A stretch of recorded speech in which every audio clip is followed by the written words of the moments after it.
नमस्कार दोस्तों, मैं डॉक्टर ओपी वर्मा आप सभी का कलाम एकेडमी सीकर के डिजिटल स्टूडियो पर हार्दिक स्वागत करता हूं। दोस्तों, कल हमने न्यूट्रिशन एंड फूड के बारे में चर्चा कर रहे थे अपन। उसमें हमने कार्बोहाइड्रेट से रिलेटेड जितने भी क्वेश्चंस बनते हैं उन सबसे रिलेटेड चर्चाएं की थी।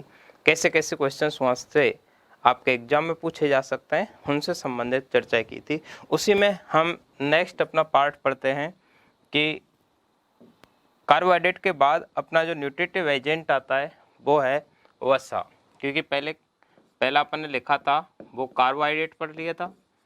कार्बोहाइड्रेट के खूब सारे टाइप्स हमने पढ़ लिए थे, कार्बोहाइड्रेट्स। आज अपन जो चर्चा करने वाले हैं वो है वसा। फैट से रिलेटेड अपन बात करेंगे, फैट, वसा। तो अपना टॉपिक आज वसा के बारे में रहेगा। देखिए, फैट क्या है।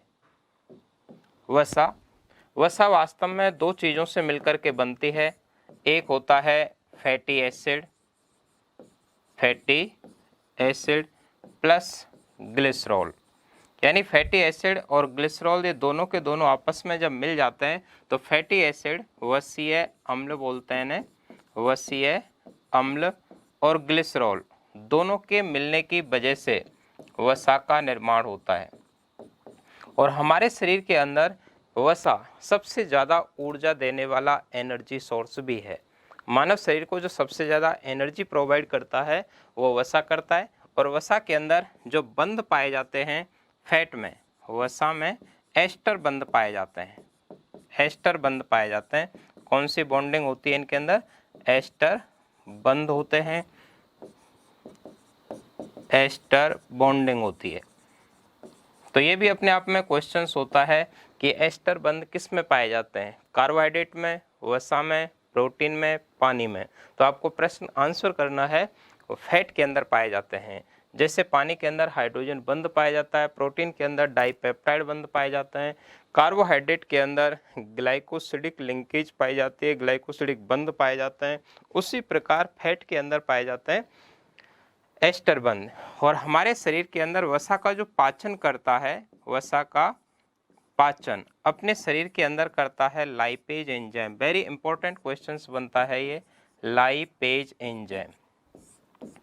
लाइपेज एंजाइम आपसे प्रश्न पूछ लिया जाता है, इम्पोर्टेंट भी है, कि हमारे शरीर के अंदर वसा का पाचन कौन सा एंजाइम करता है? लाइपेज।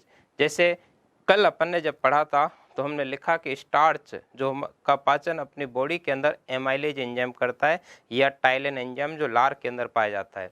प्रोटीन का पाचन करेगा पेप्सिन है, ट्रिप्सिन है, काइमोट्रिप्सिन, ये प्रोटीन के पाचन से रिलेटेड एंजाइम्स होते हैं। उसी प्रकार फैट का जो डाइजेशन करता है वो फैट का डाइजेशन कौन करेगा? लाइपेज एंजाइम करता है। क्लियर बात? जो फैट है वो हमारे शरीर के अंदर, इनके अंदर भी कार्बन होता है, हाइड्रोजन होता है और ऑक्सीजन होता है। कल भी अपन ने ये लिखा था कि इनमें भी कार्बन, हाइड्रोजन, ऑक्सीजन है, लेकिन वहाँ कार्बोहाइड्रेट के अंदर CHO का अनुपात 1:2:1 रहता है। यहाँ पर इस तरीके का कोई अनुपात नहीं पाया जाता। इसकी यदि अपन सोर्स की बात करें, स्रोत की बात की जाए, स्रोत एनर्जी के जो फैट के जो सोर्स हैं जो शरीर के अंदर ऊर्जा उत्पादन का कार्य करते हैं, ये दो रूपों में हो सकते हैं। कि एक तो ये वनस्पति से प्राप्त होते हों, वनस्पतिक सोर्स हो सकते हैं, वनस्पतिक यानी ये प्लांट से तैयार होते हैं, प्लांट्स। और एक हो सकता है कि ये जंतु से तैयार होते हैं, जंतु वसा, एनिमल फैट हो सकते हैं।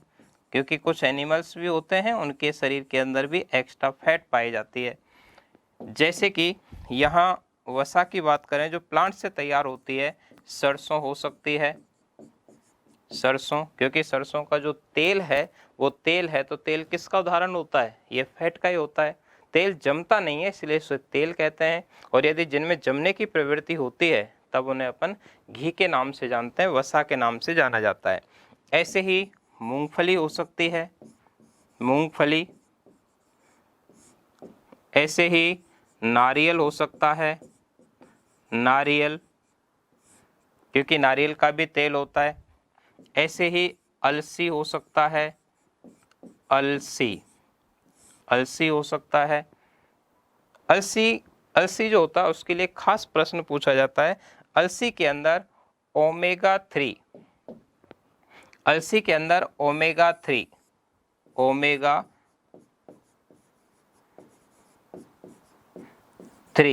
फैटी एसिड पाया जाता है।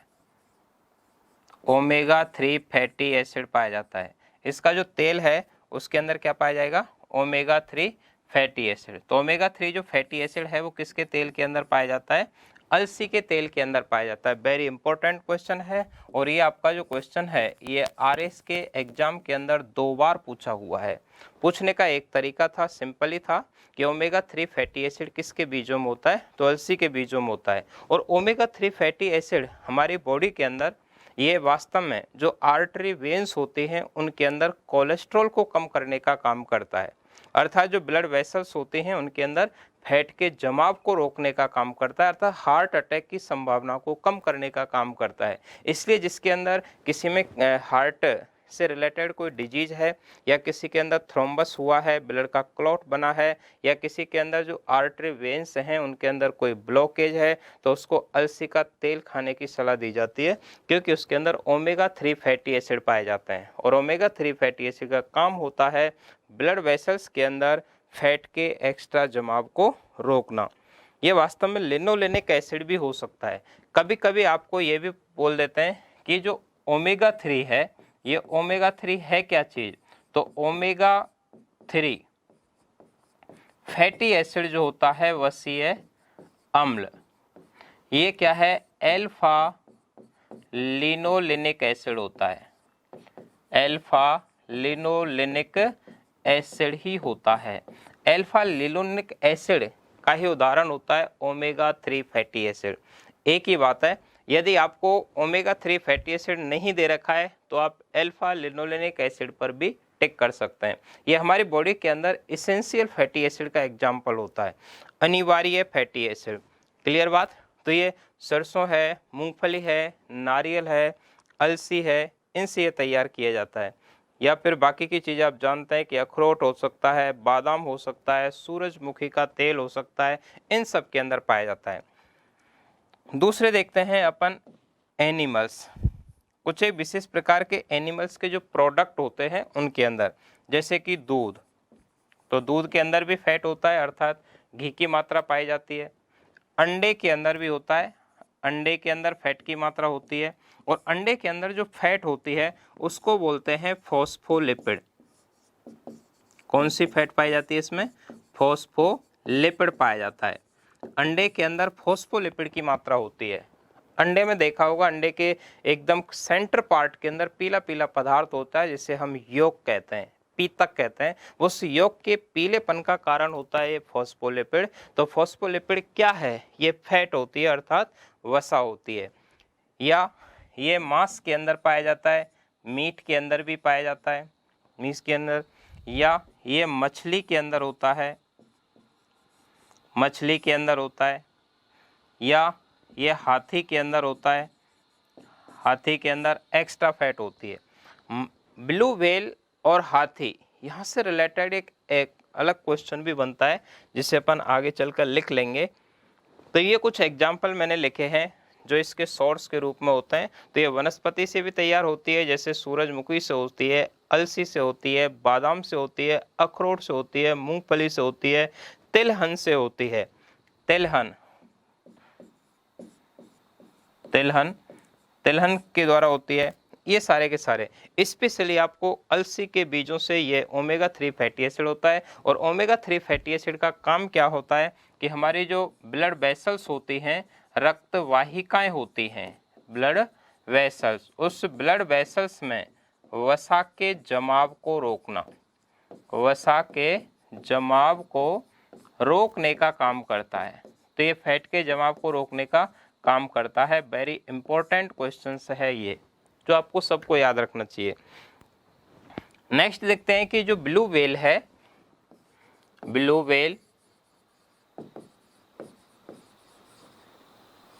तथा एलिफेंट, ब्लू व्हेल तथा एलिफेंट में तिमी वसा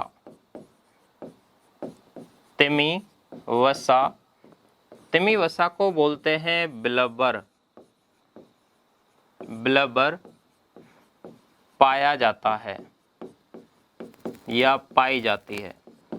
तो ये अपने आप में प्रश्न होता है कि तिमी वसा यानी कि उनकी जो सबसे भार वाली परत होती है उसके नीचे लटकी हुई फैट पाई जाती है। आपने हाथी की फैट को देखा होगा, लटकी हुई सी स्किन रहती है, उसके अंदर फैट रहती है, उस फैट को बोलते हैं तिमी वसा। तो एलिफेंट और ब्लू व्हेल से तैयार होने वाली जो फैट होती है उसे क्या नाम दिया जाता है? तिमी वसा या ब्लवर के नाम से जाना जाता है। अब देखते हैं कि हमारी बॉडी के अंदर जो फैट है उसका काम क्या है, फैट का कार्य क्या है, वसा का कार्य क्या काम करता है ये। तो इसका पहला काम होता है हमारे शरीर के अंदर अतिरिक्त मात्रा में जो कार्बोहाइड्रेट होते हैं उनका संग्रह फैट के रूप में होता है। यानी हमारे शरीर के अंदर ये संग्रहित भोजन के रूप में पाया जाता है। तो ये ऊर्जा के संचित स्रोत की तरह कार्य करता है। ये ऊर्जा के संचित स्रोत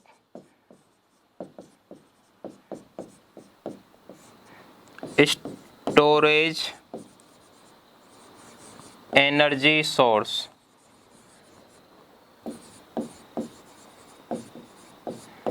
का कार्य करता है। ये हमारी बॉडी के अंदर एक्स्ट्रा रहता है। दूसरा इसका काम होता है ये हमारे शरीर के अंदर रोग प्रतिरोधक क्षमता उत्पन्न करता है। हमारे शरीर के अंदर क्या करेगा, विभिन्न तरीके जो डिजीज होते हैं वो जल्दी से एक्स्ट्रा जो फैट होती है उसको भेद कर अंदर नहीं जा पाते। या अपन यूं कह सकते हैं कि हमारे बॉडी के अंदर ये कुचालक का कार्य करता है। कुचालक इंसुलेटर का कार्य करता है। इंसुलेटर का कार्य भी करता है।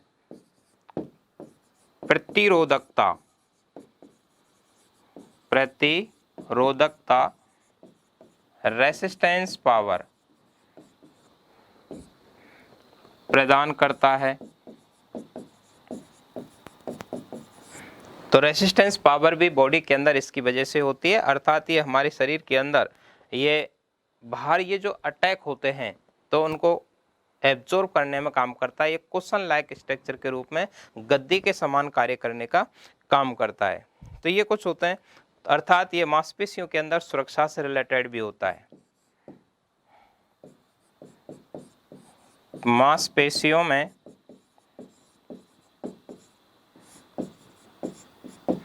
बाह्य आघात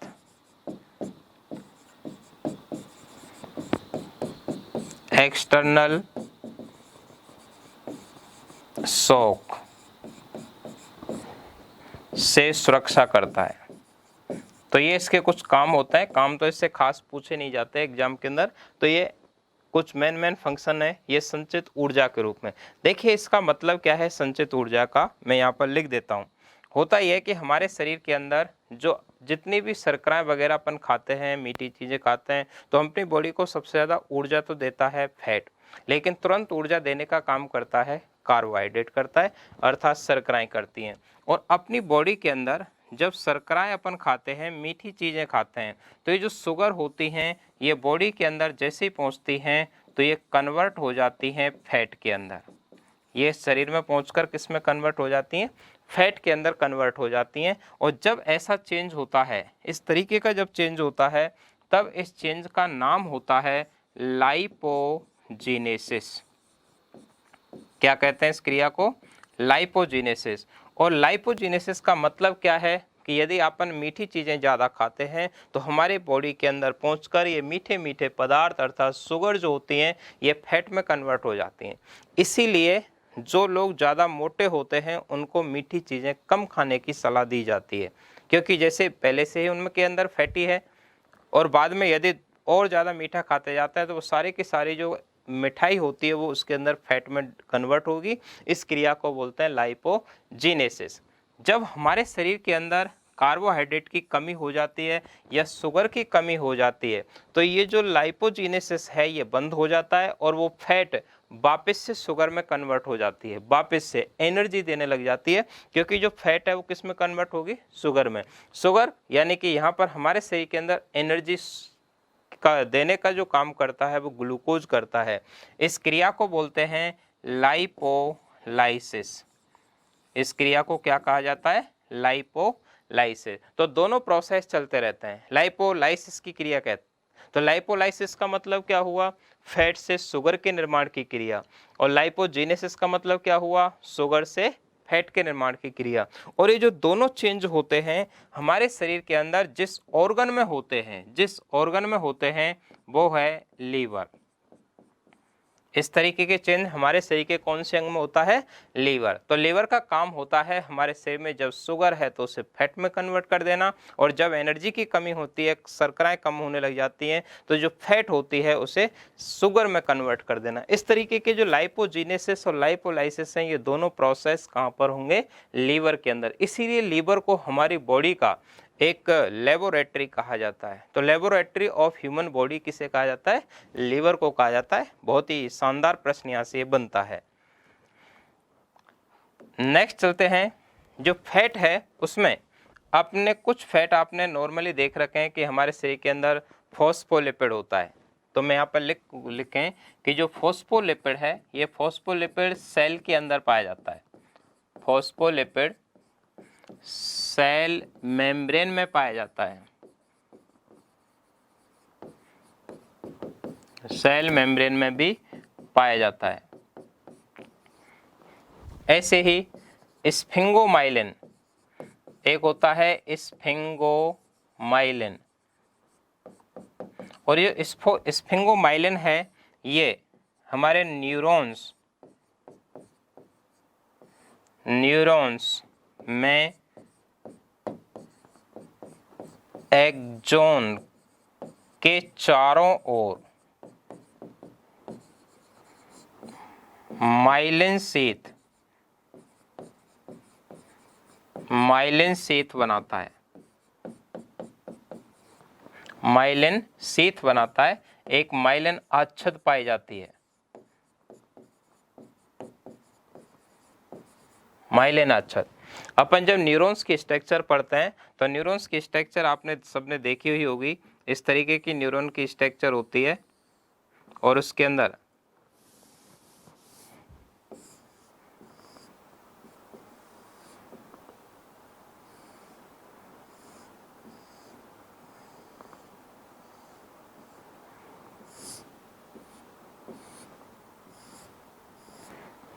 ये इस तरीके की स्ट्रक्चर होती है। इनको बोलते हैं एक्सोन, इनको बोलते हैं डेंड्रोन। और यहाँ आगे चलकर फिर छोटी छोटी ब्रांच निकलने लग जाती हैं, तब उनको बोला जाता है डेंड्राइट्स कहा जाता है। तो ये जो एक्सोन होता है, इसके चारों ओर एक परत पाई जाती है। वो जो परत होती है, उस परत का नाम होता है माइलिन आच्छद। और माइलिन आच्छद या माइलिन शीथ का निर्माण किससे होता है? स्फिंगोमाइलिन की वजह से होता है। ये जो क्वेश्चन है ये फर्स्ट ग्रेड व्याख्याता के पेपर के अंदर भी पूछा हुआ है, फर्स्ट ग्रेड के अंदर। और ये जो पूरा पार्ट होता है इसे बोलते हैं न्यूरॉन बॉडी। यानी कि आपने एक पेड़ जैसी स्ट्रक्चर देखी होगी, ये एक्सोन होता है, ये डेंड्रोन होते हैं, इनमें ब्रांच निकल जाती है तब उन्हें डेंड्राइट्स कहते हैं। और ये पूरी स्ट्रक्चर को बोलते हैं न्यूरॉन। न्यूरॉन जो है वो हमारे नर्वस सिस्टम तंत्रिका तंत्र का निर्माण करने वाली सबसे छोटी यूनिट होती है। तो न्यूरॉन्स तंत्रिका तंत्र की सबसे छोटी यूनिट होती है। तो ये भी क्या है? ये फैटी एसिड होता है। ऐसे ही कुछ विशेष प्रकार के जंतुओं से या विशेष प्रकार के प्लांट से कुछ स्पेसिफिक प्रकार के और मोम तैयार होते हैं। आपने वैक्स सबने सुन रखा है, जैसे कि मधुमक्खी का जो मोम होता है उसमें मिरिसिल पामीटेट होता है। मधुमक्खी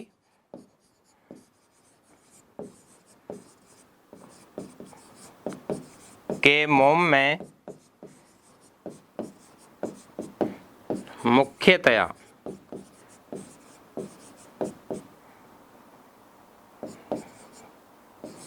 मिरिसिल पामीटेट, इसको मैं हटा देता हूँ, इसकी हमें अभी जरूरत नहीं है। नर्वस सिस्टम पढ़ते समय अपने आप पढ़ा जाता होता है। इसका मतलब क्या है कि जो मोम है, ये मोम ये मोम भी क्या होता है, ये फैट होता है। कभी कभी इस तरह के सिंपल से प्रश्न पूछ लिए जाते हैं कि मोम की रासायनिक प्रकृति से होता है कार्बोहाइड्रेट, वसा, प्रोटीन, विटामिन। तो मोम क्या होता है, ये फैट होता है, फैट है। और मधुमक्खी जो हनी बी है उसके जो वैक्स होता है, उस वैक्स के अंदर मेनली क्या पाया जाता है, मेरिसिल पामिटेट नाम का फैटी एसिड पाया जाता है। तो ये जो फैट है इससे तैयार होता है। ऐसे ही कार्नोवा मोम होता है, कार्नोवा मोम जो ताड़ वृक्ष से प्राप्त होता है। ताड़ वृक्ष जिसे अपन ताड़ी वृक्ष के नाम से भी जानते हैं, इसके अंदर मेरिसिल सरोटेट पाया जाता है। इसमें मेरिसिल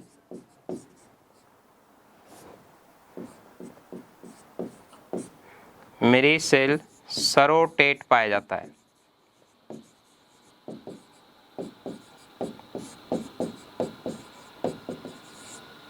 तो इसके अंदर पाया जाता है मेरिसिल सरोटेट। तो मेरिसिल सरोटेट किस में पाया जाता है, कार्नोवा वैक्स के अंदर, जो ताड़ वृक्ष से तैयार किया जाता है। मधुमक्खी का जो वैक्स है उसके अंदर मेरिसिल पामिटेट पाया जाता है। न्यूरॉन्स में जो एक्सोन होता है उसके अंदर माइलिन शीथ पाया जाता है। जो सेल मेम्ब्रेन होती है जिसे हम कोशिका झिल्ली कहते हैं या प्लाज्मा मेम्ब्रेन कहते हैं, जो जंतु के अंदर जंतु कोशिका, पादप कोशिका दोनों के अंदर पाई जाती है, वो सबसे बाहर वाले आवरण के अंदर भी फॉस्फोलिपिड पाया जाता है। तो ये कुछ वैक्स हैं। ऐसे ही आपने सभी ने कोलेस्ट्रॉल सुन रखा होगा। कोलेस्ट्रॉल की बात की जाए तो कोलेस्ट्रॉल हमारे शरीर के अंदर नॉर्मली 150 से लेकर 250 मिलीग्राम तक पाया जाता है। 150 से लेकर 250 मिलीग्राम। देखिए कोलेस्ट्रॉल करता क्या है कि हमारी जो ब्लड वेसल्स होती हैं, माना कि ये कोई ब्लड वेसल्स है, धमनी है या सिरा है, आर्टरी या वेन्स है, और यहाँ पर कोलेस्ट्रॉल का जमाव हो गया, ये कोलेस्ट्रॉल यहाँ पर जम जाता है। और जब कोलेस्ट्रॉल का जमाव होता है, ये भित्ति है, दीवार है, तो कोलेस्ट्रॉल का जमाव जब होगा तब इस क्रिया को बोलते हैं एथीरोस्क्लेरोसिस। क्या कहेंगे इसको, एथीरोस्क्लेरोसिस। किसका जमाव हो गया, कोलेस्टेरॉल। तो कोलेस्ट्रॉल का जमाव हो गया, कोलेस्ट्रॉल का जमाव, डिपोजिशन, इसको बोला जाता है एथीरोस्क्लेरोसिस। तो आपसे प्रश्न पूछा जाता है एथीरोस्क्लेरोसिस क्या है। तो एथीरोस्क्लेरोसिस का मतलब होता है कि जो ब्लड वेसल्स होती है, ये क्या है अपनी धमनी या आर्टरी, धमनी, और इसकी अंदर वाली जो सरफेस होती है उस पर किसका जमाव होता जा रहा है धीरे धीरे, कोलेस्ट्रॉल का। जब कोलेस्ट्रॉल हमारी धमनी सिरा के अंदर जम जाता है तो सबसे पहला ये कि जो अपनी आर्टरी होती है, वेन्स होती है, उनके बीच में जो खोखली पाइप जैसी स्ट्रक्चर है वो सिकुड़ने लग जाती है, नैरो हो जाती है, जिससे बीपी की प्रॉब्लम होती है। एक नॉर्मल बीपी स्वस्थ व्यक्ति के अंदर 120/80 mmHg सिस्टोलिक बटे डायस्टोलिक होता है। नॉर्मली 120/80 सिस्टोलिक बाई डायस्टोलिक होता है। लेकिन जब कोलेस्ट्रॉल यहाँ पर जम जाएगा तो ये जो ल्यूमेन है, ये जो नली है, ये सिकुड़ जाती है, क्योंकि अंदर वाली सरफेस धीरे धीरे मोटी हो जाती है। यहाँ कोलेस्ट्रॉल का जमाव हुआ और कोलेस्ट्रॉल के जमाव की क्रिया को बोलते हैं एथीरोस्क्लेरोसिस। एथीरोस्क्लेरोसिस, जिससे पहला लक्षण होता है कि बीपी हाई की प्रॉब्लम होती है। इसलिए हमें कोलेस्ट्रॉल कम करना चाहिए। जो लोग फैटी ज़्यादा होते हैं उनके अंदर कोलेस्ट्रॉल का लेवल ज़्यादा होता है, और कोलेस्ट्रॉल का लेवल ज़्यादा है तो हार्ट से रिलेटेड प्रॉब्लम आने की संभावना होती है।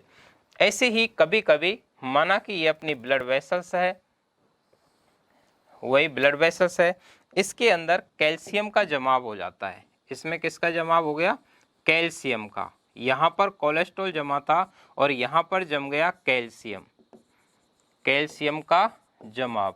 और जब कैल्शियम का जमाव होता है, डिपोजिशन ऑफ कैल्शियम, तब उसे कहा जाता है आर्टीरियोस्क्लेरोसिस, आर्टेरियोस्क्लेरोसिस। तो आर्टेरियोस्क्लेरोसिस का मतलब क्या होता है? Deposition of calcium inner lining of blood vessels, यानी जो ब्लड वेसल्स होती है, रक्त वाहिनी होती है, जिसे हम धमनी शिरा कहते हैं, उसकी अंदर वाली सतह पर कैल्शियम जम गया है, जिससे हमारी जो धमनी शिरा है उसमें फैलने सिकुड़ने की क्षमता नहीं होती, जिसकी वजह से वो हार्ड हो जाती है। हार्ड हो जाती है तो ब्लड का सर्कुलेशन सही से नहीं होता। तो यहाँ कैल्शियम का जमाव हुआ आर्टेरियोस्क्लेरोसिस, कोलेस्ट्रॉल का जमाव हुआ एथेरोस्क्लेरोसिस।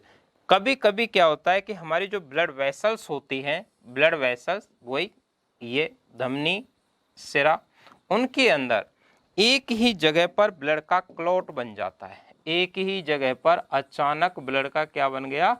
ब्लड का क्लॉट बन गया, ब्लड का क्लॉट। और जब ब्लड की क्लॉटिंग हो जाती है एक ही जगह पर, तब उसे बोलते हैं थ्रोम्बस। तब उसे क्या कहा जाएगा? थ्रोम्बस कहते हैं। तो थ्रोम्बस का मतलब क्या है? किसी एक ही जगह पर अचानक ब्लड का क्लॉट जम जाना। ब्लड का अचानक क्लॉट जम जाता है, तब अचानक ब्लड के क्लॉटिंग को क्या बोलते हैं? थ्रोम्बस कहते हैं। यदि ये गतिशील होता है, अब ये कभी कभी क्या होता है कि बना हुआ जो क्लॉट है वो ब्लड के साथ इधर उधर घूमने लग जाता है, या इसका कुछ भाग टूट जाता है। आप इसको यूँ समझ सकते हैं कि जैसे कोई पाइप है, पानी की पाइप है, उसके अंदर कोई चीज़ फंस जाती है और एकदम से अपन पानी डाल देते हैं तो कभी कभी वो छूट भी जाती है और वो बाहर निकल जाती है। कभी कभी क्या होता है, उसका कुछ पार्ट इधर उधर घूमने लग जाता है। इसीलिए हमारे शरीर के अंदर वो जो गतिशील क्लॉट होते हैं उन्हें बोलते हैं एम्बोलस। क्या कहा जाता है? गतिशील, गतिशील क्लॉट को एम्बोलस कहते हैं, एम्बोलस कहते हैं। क्लियर? देखिए एक ही जगह पर बनेगा तब तो क्या कहेंगे? स्थिर थ्रोम्बस। और जब वही क्लॉट इधर उधर ब्लड सर्कुलेशन के दौरान घूमता रहता है तब उसे क्या कहते हैं? एम्बुलस कहते हैं। एम्बुलस ज़्यादा सीरियस होते हैं, खतरनाक होते हैं। हार्ट अटैक जैसी प्रॉब्लम जो होती हैं वो सारी की सारी एम्बुलस की वजह से होती हैं। ये कुछ 3 चीज़ें मैंने लिखी। जब ब्लड वेसल्स की जांच की जाती है, ब्लड वेसल्स की क्या कर रहे हैं अपन? जांच करते हैं। ब्लड वेसल्स, रक्त वाहिनी की आंतरिक जांच, आंतरिक जांच करते हैं, या अपन एक्सरे लेते हैं, तब उसे बोलते हैं एंजियोग्राफी। एंजियोग्राफी कहते हैं। तो रक्त वाहिनी जो ब्लड वेसल्स होती हैं उनकी आंतरिक जांच करनी पड़ती है, या हमें ईसीजी करवानी पड़ती है, या एंजियोग्राफी करवाते हैं। और जब ब्लड का जो क्लॉट होता है उसे ऑपरेशन के द्वारा हटा दिया जाता है, तब उसे एंजियोप्लास्टी कहते हैं। तो एंजियोप्लास्टी का मतलब होता है जो ब्लड का क्लॉट था, जो रुकावट थी ब्लड वेसल्स के अंदर, उसे ऑपरेशन के द्वारा हटा दिया जाता है। तो ये कुछ टर्म होती हैं जो यहाँ से रिलेटेड बड़ी इंपॉर्टेंट बनती है एग्जाम की दृष्टि से। सीधे सीधे प्रश्न पूछ ले जाते हैं कि थ्रोम्बस क्या है? ब्लड वेसल्स के अंदर अचानक बनने वाला ब्लड का क्लॉट। एथेरोस्क्लेरोसिस क्या है? ब्लड वेसल्स की आंतरिक सतह पर कोलेस्ट्रॉल के जमने की क्रिया। आर्टेरियोस्क्लेरोसिस क्या है? कैल्शियम के जमाव की क्रिया। एंजियोग्राफी क्या है? तो रक्त वाहिनियों का आंतरिक जो एक्सरे लिया जाता है उसे क्या कहते हैं? एंजियोग्राफी के नाम से जाना जाता है। क्लियर बात यहाँ तक? ये अपन ने कुछ फैट से रिलेटेड फैक्ट के बारे में चर्चा की। और कोलेस्ट्रॉल हमारी बॉडी के लिए सबसे ज़्यादा खतरनाक होता है। कोलेस्ट्रॉल जो लगभग 150 से 250 तक होना चाहिए, यदि इसका लेवल ज़्यादा हो जाता है तो ये ज़्यादा खतरनाक। जो सेचुरेटेड फैट होते हैं, जिनमें जमने की प्रवृत्ति ज़्यादा होती है, वो शरीर के लिए उतने ही ज़्यादा नुकसानदायी होते हैं। वो जो तेलीय पदार्थ होते हैं, ऑयल के रूप में पाए जाते हैं, जो शरीर में जमते नहीं हैं, वो शरीर के अंदर ज़्यादा हार्मफुल नहीं होते। इसलिए यहाँ से ये भी पूछा जा सकता है कि सामान्यतः यदि किसी रोगी का कोई हार्ट का ऑपरेशन हुआ है, बाईपास सर्जरी हुई है, स्टंट लगवाया है, किसी भी तरीके का ऑपरेशन हुआ है, तो डॉक्टर उसे कौन सी फैट नहीं खाने की सलाह देता है? तो उसे सैचुरेटेड संतृप्त फैट नहीं खानी चाहिए। संतृप्त फैट वो होती है जो जम जाती है। अनसैचुरेटेड फैट वे होते हैं जो जमते नहीं है, जिन्हें अपन नॉर्मली तेल कह देते हैं। तो तेलीय चीज़ उन्हें खानी चाहिए, घी वाली चीज़ें उन्हें नहीं खानी चाहिए। क्लियर बात? तो ये अपन ने कुछ फैट से रिलेटेड बातें की। नेक्स्ट अपन देखते हैं प्रोटीन। प्रोटीन प्रोटीन की बात कर लेते हैं। प्रोटीन्स जो होते हैं ये क्या है वास्तव में, इनके अंदर कार्बन भी होता है, हाइड्रोजन होता है, ऑक्सीजन होता है और नाइट्रोजन होता है। वहाँ हमने कार्बोहाइड्रेट के अंदर देखा कि कार्बन, हाइड्रोजन, ऑक्सीजन, फैट के अंदर भी कार्बन, हाइड्रोजन, ऑक्सीजन। यहाँ पर कार्बन, हाइड्रोजन, ऑक्सीजन के साथ नाइट्रोजन होता है, और कभी कभी इस नाइट्रोजन के साथ साथ हो सकता है कि फास्फोरस भी हो सकता है कि सल्फर भी हो सकता है कि आयोडीन भी हो, यानी इस तरह की चीज़ होती हैं। लेकिन ये जो चार तत्व हैं ये तो जरूर होते हैं, अर्थात प्रोटीन जो होते हैं वो नाइट्रोजन वाले होते हैं, नाइट्रोजन वाले। यही वजह होती है कि ये नाइट्रोजन होने की वजह से ये कार्बोहाइड्रेट और वसा से भी ज़्यादा जटिल ऑर्गेनिक सब्सटेंस होते हैं। तो ये सबसे जटिल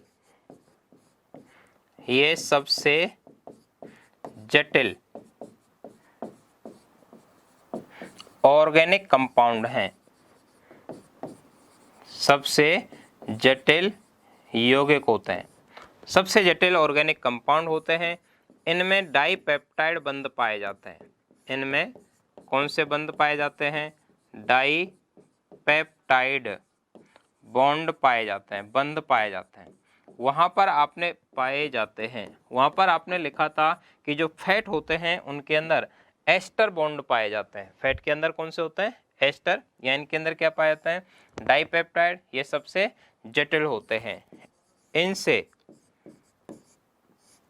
नाइट्रोजन युक्त अपशिष्ट पदार्थ बनते हैं, यानी जंतु के शरीर के अंदर नाइट्रोजन युक्त अपशिष्ट पदार्थ बनते हैं, ये अच्छा क्वेश्चन बनता है कि हमारे शरीर के अंदर नाइट्रोजन युक्त अपशिष्ट पदार्थ का निर्माण किससे होता है? नाइट्रोजन युक्त अपशिष्ट पदार्थ का मतलब ऐसे है कि जैसे हमारे मूत्र के अंदर, यूरिन के अंदर 2% यूरिया होता है। अपना जो यूरिन है उसके अंदर 2% यूरिया होता है। वो यूरिया का सूत्र होता है NH2CONH2, NH2CONH2। उसमें जो नाइट्रोजन आती है वो ये नाइट्रोजन यहाँ प्रोटीन की वजह से ही आती है। तो ये जो नाइट्रोजन है ये प्रोटीन की अपघटन की वजह से आती है। जैसे उदाहरण के लिए देखें कि कुछ जंतु ऐसे होते हैं जिनके यूरिन के अंदर पाया जाता है यूरिया। क्या पाया जाता है? यूरिया। तो यूरिया जो होता है ये किस में पाया जाता है? ये स्थलीय जंतुओं के मूत्र में पाया जाता है। स्थलीय जंतु जो टेरेस्ट्रियल एनिमल्स होते हैं, जंतु के मूत्र में पाया जाता है, यूरिन में पाया जाता है। जैसे कि मनुष्य के अंदर, तो मनुष्य के यूरिन में क्या पाया जाता है? यूरिया पाया जाता है। इसलिए हम यूरियोटैलिक एनिमल्स कहलाते हैं। हम कैसे जंतु के उदाहरण है? यूरियोटैलिक एनिमल्स होते हैं। ऐसे ही कुछ एक के अंदर होता है अमोनिया। अमोनिया, उनके मूत्र के अंदर अमोनिया की मात्रा ज़्यादा होती है, और ये पाया जाता है जलीय जंतुओं के मूत्र में, जलीय जंतुओं के मूत्र में पाया जाता है। जैसे मछली जो होती हैं उनके अंदर पाया जाता है, अमीबा है, पैरामीशियम है, या पानी के संपर्क में स्पंज वगैरह होते हैं। सारे के सारे जो जलीय जंतु हैं वो किसका उत्सर्जन करते हैं? अमोनिया का। इसलिए उन्हें अमोनोटैलिक के नाम से जानते हैं। ऐसे ही यूरिक एसिड, यूरिक एसिड होता है ये यूरिक एसिड जिन जंतुओं के यूरिन के अंदर पाया जाता है उनका यूरिन स्मेल वाला होता है, थोड़ा गाढ़ा होता है, कंसंट्रेशन ज़्यादा होती है। यह यूरिक एसिड पाया जाता है कीटों के अंदर, इंसेक्टा के अंदर पाया जाता है। ये पाया जाता है पक्षियों के अंदर, ये पाया जाता है रेप्टिलिया के अंदर। रेप्टिलिया, रेप्टाइल्स जो होते हैं, रेप्टाइल्स के अंदर आते हैं सर्प और छिपकली। जो सर्प और छिपकली होते हैं उनको रेप्टाइल्स कहते हैं। पक्षी आप जानते ही हैं, पंख होते हैं, हड्डियां खोखली होती हैं। कीट, जिनके टांगे उनमें जॉइंट ज़्यादा पाया जाता है, कीट। तो ये जो कीट हैं, पक्षी हैं, रेप्टाइल्स हैं, इनके यूरिन के अंदर, मूत्र के अंदर क्या पाया जाएगा? Uric acid. और हमारे यूरिन के अंदर, क्योंकि हम स्थल पर रहते हैं, तो जो स्थलीय एनिमल्स होते हैं उनके यूरिन के अंदर यूरिया ज़्यादा होता है और मनुष्य के अंदर 2% यूरिया पाया जाता है। इसीलिए हम यूरियोटैलिक हैं और इनको बोलते हैं अमोनोटैलिक, इनको बोलते हैं यूरिकोटैलिक। और ये जो यूरिया, अमोनिया, यूरिक एसिड, ये इन सब का निर्माण किससे होता है? प्रोटीन। यानी हम प्रोटीन वाली चीजें ज्यादा खाते हैं तो ये जो अपशिष्ट पदार्थ है इनका निर्माण भी ज्यादा होगा। क्लियर बात यहाँ तक? इनके अंदर नाइट्रोजन पाया जाता है। नेक्स्ट देखते हैं कि प्रोटीन के जो सोर्स हैं वो क्या हैं। प्रोटीन के स्रोत क्या हो सकते हैं? तो जो प्रोटीन के जो सोर्स हैं उनके अंदर देखा जाए तो इसमें सबसे पहला नंबर ले लेता है सोयाबीन। सोयाबीन के अंदर या दूध के अंदर भी होता है, ये अंडे के अंदर भी होता है, ये मांस के अंदर भी पाया जाता है, ये दालों के अंदर भी पाया जाता है। इनके अंदर ये मेनली होते हैं। तो सोयाबीन जो होता है इसके अंदर सबसे ज़्यादा प्रोटीन की मात्रा पाई जाती है और सोयाबीन के अंदर लगभग 43% प्रोटीन की मात्रा होती है, जो सबसे ज़्यादा है। तो सबसे ज़्यादा प्रोटीन का प्रचुर स्रोत कौन सा हो गया? सोयाबीन होता है। और ये जो है इनके अंदर देखा जाए तो लगभग 14% से लेकर 21% तक प्रोटीन की मात्रा पाई जाती है इनके अंदर। तो बताओ, देख के बताएं कि सबसे ज्यादा प्रोटीन प्रचुर स्रोत कौन सा हुआ? तो सोयाबीन हो गया। सोयाबीन के अंदर फैट की मात्रा भी होती है। देखो ये फैट का सोर्स भी है, लेकिन फैट की जो परसेंटेज होती है इसमें कंपैरेटिवली कम होती है। फैट लगभग 22% के लगभग फैट होता है, बाकी 43% के लगभग प्रोटीन होती है। तो ये प्रोटीन का सोर्स भी है, ये फैट का सोर्स भी है। क्लियर बात? कुछ स्पेशल एग्जाम्पल होते हैं जिनको अपन यहाँ लिख लेते हैं। एक एल्गी होती है जिसका नाम है क्लोरेला एल्गी। कौन सी एल्गी है? क्लोरेला शैवाल है। क्लोरेला शैवाल में 63% प्रोटीन की मात्रा पाई जाती है। 63% प्रोटीन की मात्रा पाई जाती है। तो कौन सी एल्गी के अंदर पाई जाती है? ये क्लोरेला एल्गी। और जो क्लोरेला एल्गी है इसको बोलते हैं अंतरिक्ष शैवाल, स्पेस एल्गी के नाम से भी जाना जाता है। स्पेस एल्गी, अंतरिक्ष शैवाल, क्योंकि जो अंतरिक्ष यात्री हैं वो इसका उपयोग भोजन के रूप में करते हैं। तो अंतरिक्ष यात्री भोजन के रूप में कौन सी एल्गी का यूज करते हैं? क्लोरेला का। इसमें प्रोटीन का लेवल लगभग कितना होता है? 63% होता है। इसी के जैसे एक और भी है जिसका नाम है स्पाइरुलिना। स्पाइरुलिना। और जो स्पाइरुलिना है उसे संपूर्ण भोजन भी कहा जाता है, कंप्लीट फूड के नाम से जानते हैं। कंप्लीट फूड में लगभग 67% प्रोटीन पाया जाता है। प्रोटीन पाया जाता है। तो कौन सी एल्गी है जिसे कंप्लीट फूड के नाम से जाना जाता है? स्पाइरुलिना को जाना जाता है। और ये जो स्पाइरुलिना है, इस स्पाइरुलिना का यूज करते हैं जो माल न्यूट्रिशन होता है, कुपोषण को दूर करने की गोली बनाई जाती है। इसे दूर करने की गोलियों में टैबलेट्स के रूप में आती हैं। तो कुपोषण को दूर करने की जो गोली होती है, दवाई होती है, उसके अंदर स्पाइरुलिना एल्गी का यूज किया जाता है। तो स्पाइरुलिना एल्गी है कुपोषण यानी माल न्यूट्रिशन। तो माल न्यूट्रिशन के इलाज में, तो माल न्यूट्रिशन के इलाज में कुपोषण को दूर करने के लिए कौन सी एल्गी की टैबलेट दी जाती है? स्पाइरुलिना की, क्योंकि इसे कंप्लीट फूड कहते हैं। ध्यान रहे कि दूध को भी संपूर्ण भोजन कहा जाता है। दूध को भी क्या कहते हैं? संपूर्ण भोजन, कंप्लीट फूड कहते हैं। लेकिन दूध के अंदर आयरन की मात्रा नहीं होती, दूध के अंदर विटामिन सी की मात्रा नहीं होती। तो दूध में विटामिन सी नहीं होता है, उसको भी कंप्लीट फूड के नाम से जाना जाता है। क्लियर? तो ये स्पाइरुलिना। अब देख के बताएं कि जो उसके सोर्स लिखे अपन ने उसमें सबसे ज़्यादा किसमें दिख रही है? सोयाबीन है, क्लोरेला एल्गी है, स्पाइरुलिना है। ये एल्गी स्पाइरुलिना के अंदर सबसे ज़्यादा होती है। इसे संपूर्ण भोजन भी कहा जाता है। इसका उपयोग माल न्यूट्रिशन या कुपोषण के इलाज में करते हैं। जो छोटे छोटे बच्चे कुपोषित रह जाते हैं या बचपन में उन्हें पूरी तरह न्यूट्रिशन नहीं मिल पाता, उसके ट्रीटमेंट करने के लिए इसकी टैबलेट दी जाती हैं ताकि उनमें एनर्जी का लेवल सही हो जाए और प्रोटीन की पूर्ति भी हो जाए। क्लियर? नेक्स्ट अपन देखते हैं कि जो प्रोटीन्स हैं वो शरीर के अंदर कार्य क्या करते हैं। तो प्रोटीन के कार्य देख लेते हैं। प्रोटीन जो होते हैं, प्रोटीन के कार्य,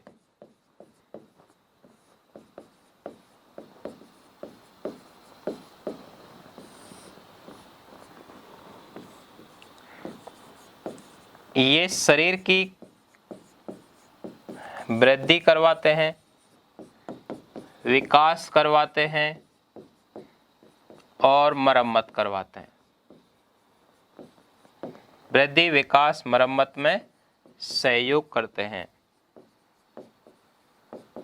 तो हमारे शरीर की जो ग्रोथ है, डेवलपमेंट और रिपेयरिंग, ग्रोथ, डेवलपमेंट, रिपेयरिंग से संबंधित न्यूट्रिटिव एजेंट कौन सा है? प्रोटीन्स होते हैं।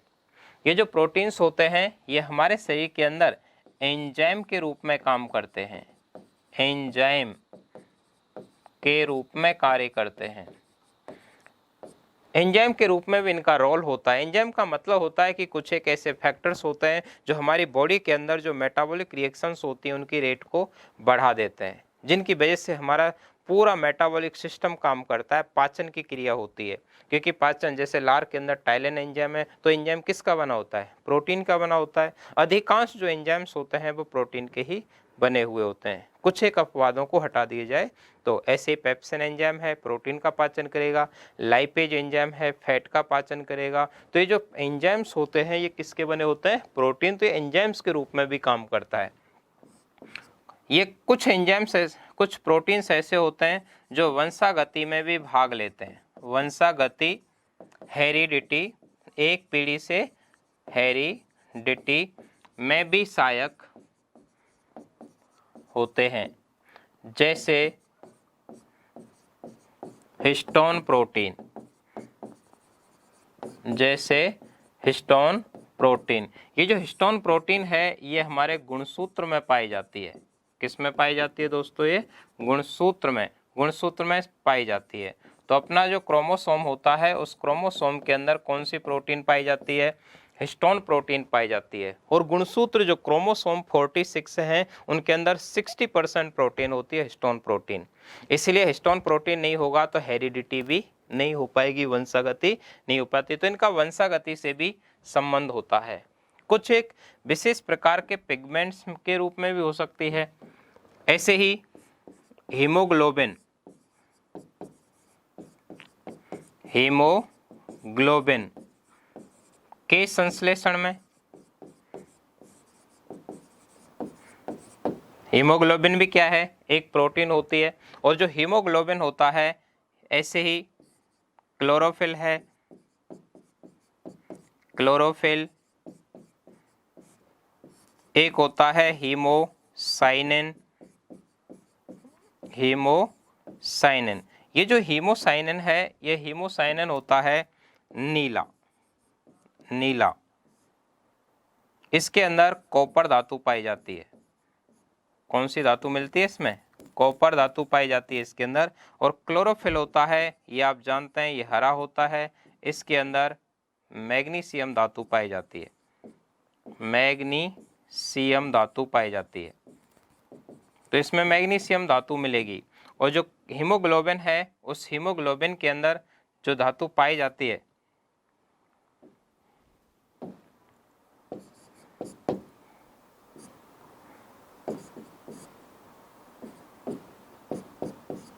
ये लाल होता है और इसमें आयरन धातु पाई जाती है। ये अपने आप में बहुत अच्छे प्रश्न होते हैं।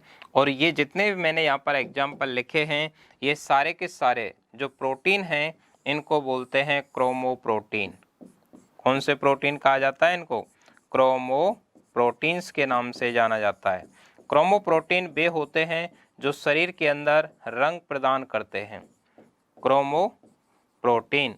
तो क्रोमोप्रोटीन ये रंग प्रदान करते हैं, ये बॉडी के अंदर क्या प्रदान करेंगे, रंग। तो रंग प्रदान करने वाले प्रोटीन्स को क्या कहा जाता है, क्रोमोप्रोटीन।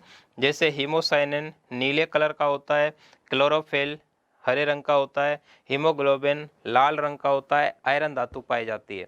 हीमोग्लोबिन हमारे ब्लड के अंदर है, क्लोरोफिल पत्तियों के अंदर पाया जाता है। हीमोसाइनिन जो होता है ये मोलस्क जंतुओं में पाया जाता है। आपने बजरी के अंदर सीपी देखी होंगी, शंख देखे होंगे। ये जो शंख होते हैं ये मोलस्क जंतुओं का कवच होता है। ये कैल्शियम कार्बोनेट का बना हुआ कवच होता है। जब ये कवच पुराना हो जाता है तो उसमें से जंतु निकल के चला जाता है और उनके अंदर ऑटोमेटिक ये कवच का निर्माण होता रहता है। तो ये कुछ ऐसे प्रोटीन्स हैं जो कलर प्रदान करते हैं। कुछ प्रोटीन ऐसे होते हैं जो हमारे शरीर के अंदर अलग अलग जगह पर महत्वपूर्ण भूमिका निभाते हैं। जैसे कि मैं नोट डाल के लिखूं कि जो बाल और नाखून हैं, बाल व नाखून में केराटिन प्रोटीन पाई जाती है। कौन सी प्रोटीन पाई जाती है, केराटिन प्रोटीन पाई जाती है। तो बाल और नाखून में पाई जाने वाली प्रोटीन कौन सी होती है, केराटिन प्रोटीन होती है। ऐसे ही हमारे शरीर में कोलेजन प्रोटीन सबसे ज्यादा पाई जाती है। कोलेजन प्रोटीन सर्वाधिक पाई जाती है। तो मानव शरीर में सबसे ज्यादा पाई जाने वाली प्रोटीन कौन सी है, कोलेजन प्रोटीन होती है। वैसे ही पूछा जाए कि हमारे शरीर की जगह आपको दे दे कि हमारे ब्लड में सबसे ज़्यादा कौन सी प्रोटीन होती है, तो ब्लड के अंदर सबसे ज़्यादा पाई जाने वाली प्रोटीन होती है एल्बुमिन। तो एल्बुमिन प्रोटीन सबसे ज़्यादा होती है। तो शरीर के अंदर पूछा जाए तब तो आपको क्या करना है, कोलेजन, और ब्लड में पूछा जाए तो एल्बुमिन। और बाल और नाखूनों के अंदर कौन सी प्रोटीन पाई जाती है, केराटिन प्रोटीन। केराटिन प्रोटीन एक डेड प्रोटीन होती है, जिससे यही वजह होती है कि बाल और नाखूनों को काटते हैं तो दर्द नहीं होता, क्योंकि जैसे ही केराटिन प्रोटीन जिस सरफेस पर जम जाती है, अर्थात एपिडर्मिस की बाहर वाली सरफेस में केराटिन प्रोटीन होती है, इसलिए ये सरफेस भी मृत होती है। क्लियर बात। दूध का जो सफेद कलर होता है, दूध का सफेद कलर, सफेद रंग, ये केसीन प्रोटीन की वजह से होता है। कौन सी प्रोटीन के कारण होता है, केसीन प्रोटीन के कारण होता है। तो दूध के सफेद रंग का कारण कौन सी प्रोटीन है, केसीन प्रोटीन होती है, केसीन। क्लियर बात। नेक्स्ट देखा जाए तो कुछ प्रोटीन्स ऐसे होते हैं जो हमारे शरीर के अंदर मांसपेशियों में पाए जाते हैं, मसल्स के अंदर पाए जाते हैं। मांसपेशियों में एक्टिन व मायोसिन प्रोटीन पाए जाते हैं। मसल्स के अंदर कौन से प्रोटीन पाए जाते हैं, तो एक्टिन और मायोसिन। मसल्स अपन ने कल देखी थी, कितनी मसल्स पाई जाती हैं बॉडी के अंदर, 639 मसल्स होती हैं। तो मानव शरीर के अंदर 639 मांसपेशी होती हैं। इनके अंदर एक्टिन मायोसिन प्रोटीन पाए जाते हैं। दूध का सफेद रंग केसीन प्रोटीन की वजह से होता है। एल्बुमिन प्रोटीन ब्लड के अंदर सबसे ज़्यादा है, जबकि शरीर के अंदर कोलेजन प्रोटीन सबसे ज़्यादा होती है, और बाल और नाखूनों के अंदर केराटिन प्रोटीन। जो प्रोटीन्स होते हैं वो अमीनो अम्लों से बनते हैं। प्रोटीन एमिनो एसिड से मिलकर बनते हैं। एमिनो एसिड के बहुलक होते हैं, बहुलक होते हैं, पॉलीमर्स होते हैं, बहुलक होते हैं। यानी एमिनो एसिड्स जो होते हैं वो किससे मिलकर के बनते हैं, एमिनो एसिड से। एमिनो एसिड जैसे बहुत सारे मिल जाते हैं तो प्रोटीन्स का निर्माण हो जाता है, इसीलिए पॉलीमर्स जटिल होते हैं। यही कारण होता है कि जो प्रोटीन्स हैं उनकी संरचना सबसे जटिल होती है, और प्रोटीन हमारे शरीर को विपरीत परिस्थिति में ऊर्जा देने का काम करते हैं। प्रोटीन्स जो होते हैं इनका अपघटन होने में टाइम लगता है। प्रोटीन का पाचन करने वाला जो एंजाइम्स होते हैं, एंजाइम की बात करें तो प्रोटीन का पाचन अपनी बॉडी के अंदर का पाचन पेप्सिन एंजाइम करता है। पेप्सिन, ट्रिप्सिन एंजाइम करते हैं।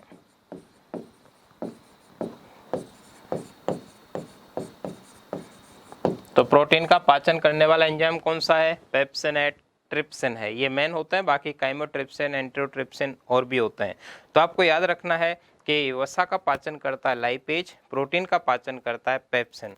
पेप्सिन जो होता है हमारे स्टमक, आमाशय से स्रावित होता है, जबकि जो ट्रिप्सिन एंजाइम होता है, ये ट्रिप्सिन हमारे पैंक्रियाटिक जूस, अग्नाशय ग्रंथि जो होती है जिसे पैंक्रियाज कहते हैं, उसके जूस के अंदर पाया जाता है। और काम दोनों का एक ही होता है, प्रोटीन का डाइजेशन करना।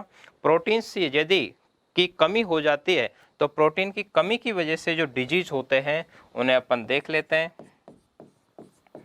प्रोटीन की कमी से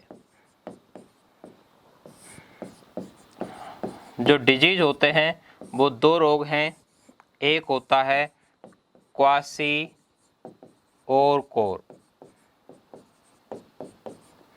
और दूसरा होता है मेरेस्मस।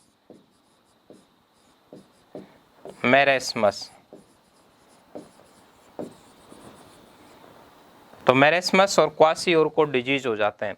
देखिए जो क्वासी और कोर रोग है, इस क्वासी और कोर रोग के अंदर होता क्या है, शरीर के अंदर जो बोन ग्रोथ होती है वो एबनॉर्मल होती है। एबनॉर्मल, अनियमित बोन ग्रोथ हो जाती है। जैसे कि बच्चे में पेट फूलना हो सकता है। क्वासी और कोर में क्या होगा? पेट फूलना। तो बच्चे के पेट फूलने जैसी बीमारी होती है, अर्थात जो पेट होता है वो बाहर की तरफ ग्रोथ ज़्यादा करने लगता है। उसे भूख कम लगती है।